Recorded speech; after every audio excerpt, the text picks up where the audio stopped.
안녕하세요. 틈틈육아입니다. 오늘은 아기가 일상 속에서 할 수 있는 활동 10가지를 나눠볼게요. 재미있게 노는 것 자체가 목적인 놀이뿐 아니라 빨래나 요리처럼 우리가 일상을 살아가는데 필수적으로 해야만 하는 일에 아이를 참여시키고 그 일을 아이가 도울 수 있는 기회를 주려고 노력하고 있는데요. 이런 활동들은 소근육 발달, 눈손 협응력 발달뿐 아니라 독립심, 책임감, 집중력, 자신감, 사회성을 기르고 인과관계와 사회 질서 등을 배우는데도 큰 도움이 된다고 합니다. 몬테소리에서는 이러한 성격의 활동을 일상생활 영역이라는 하나의 영역으로도 정의하고 있다고 해요. 그럼 최근 저희 집에서 해본 10가지 활동 나눠볼게요.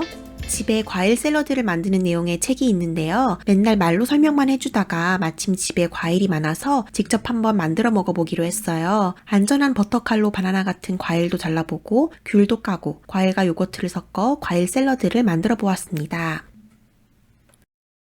장난감 자동차를 씻어보는 활동도 해보았어요. 믹서에 적당량의 물과 약간의 물비누를 섞어 갈면 조밀한 거품이 많이 만들어지는데요. 이렇게 만들어진 거품은 활동이 끝날 때까지 꽤 오래 형태가 유지돼요. 이걸 팬에 담아 스크럽과 함께 아이에게 주어 직접 장난감 자동차를 씻어볼 수 있도록 해주었습니다.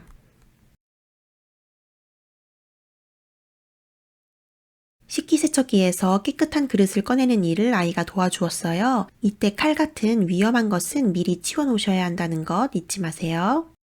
항상 과일을 다 깎아서 작게 잘라 접시에 담아주기보다는 통 과일을 씻고 잘라 그릇에 담는 과정을 함께 해보세요. 아이가 과일을 직접 만져보고 향긋한 냄새도 맡아볼 수 있는 기회가 된답니다.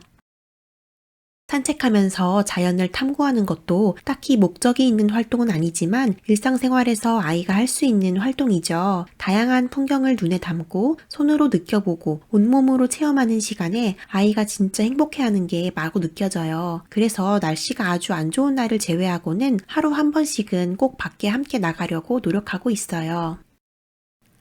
함께 피넛버터 앤 젤리 샌드위치를 만들어 보았습니다. 직접 피넛버터와 잼을 퍼서 빵에 펴발라보며 재미있는 시간을 보냈어요. 아이가 정말 좋아하는 샌드위치라서 중간중간 자꾸 먹는 건 어쩔 수 없었지만요. 이렇게 한꺼번에 잔뜩 PB&J 샌드위치를 만들어 냉동실에 넣어두면 필요할 때마다 꺼내 먹을 수 있어서 참 편해요. 다 된 아기의 빨래를 방에 옮기는 것을 도와달라고 요청하였습니다. 저희 아기는 이 활동을 참 좋아해요. 다 했을 때 굉장한 뿌듯함을 느끼는 듯 하고요. 뒷정리할 거리도 없고 집중력 있게 잘 해주어 실제로 제가 도움을 받는다고 느끼는 활동이에요. 함께 머핀도 만들어 보았습니다. 몇 번 같이 했더니 재료를 잘 섞고 팬에 담아 구우면 맛있는 빵이 완성된다는 것을 아기가 이제는 잘 이해하는 것 같아요. 먹을 때마다 함께 만든 빵이라는 것을 말해주면 더 맛있게 먹는 것 같기도 해요. 군고구마 껍질을 직접 까서 먹어볼 수 있도록 해줬어요. 그런데 이번엔 미국 고구마를 샀더니 너무 물러서 껍질을 제대로 까보기도 전에 고구마가 흘러나와 버렸어요. 귤이나 바나나 껍질을 까는 것도 직접 해볼 수 있도록 하고 있어요.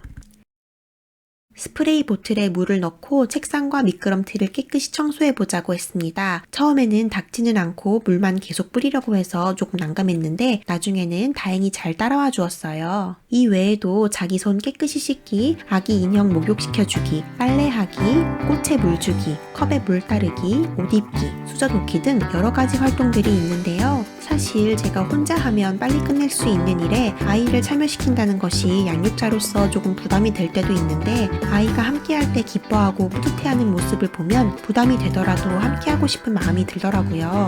아이가 낮잠 잘 때 집안일을 다 마쳐야 한다는 압박감에서도 조금 해방이 되는 것 같기도 하고요. 코로나로 인해 다들 집에서 많이 생활하실 텐데 이런 활동들 혹시 아직 안 해보셨다면 꼭 해보시기를 바랍니다. 시청해주셔서 감사하고요. 오늘도 행복한 육아하세요.